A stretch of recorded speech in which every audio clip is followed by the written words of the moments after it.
But how do you think we can win the culture war then? But it's, we're quite kind of on the same side from what you've said. We're engaging it in a different way, but how do we win?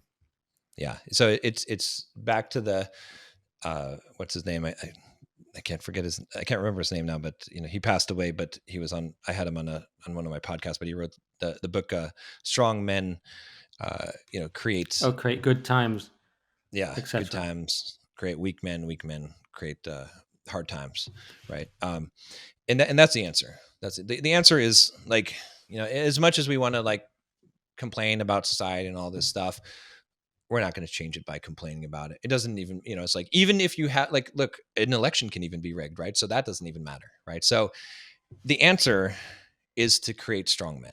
The answer is, that's why I'm focusing on masculinity, right? Is because if we can get young men to grow up and to take responsibility and start being men of character and value, that step up, that take good care of women, that, again, stop hating on women, because you're not going to convince a woman to not be feminist by telling her what a stupid bitch she is. That's not, how's that going to work? Like, it's like, oh, you're a hoe. Like, no, that's never going to work. She's never going to be like, oh, you're right, I'm a hoe, I should stop being a hoe.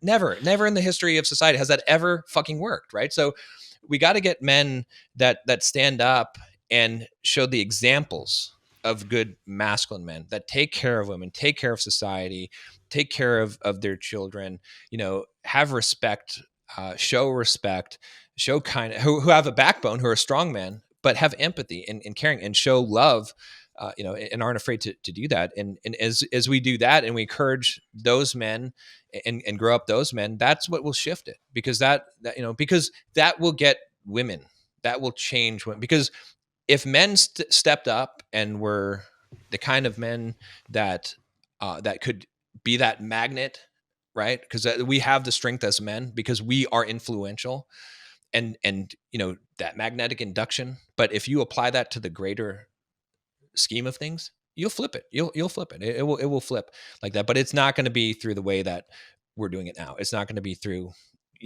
rallying and screaming as loud as we can about how fucked up it is.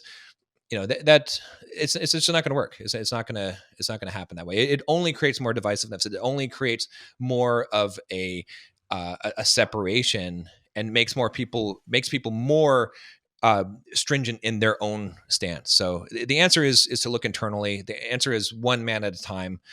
It's not to try and correct society at large. It's got to start with you as an individual, and then the men that you're around, and us teaching men how to be men.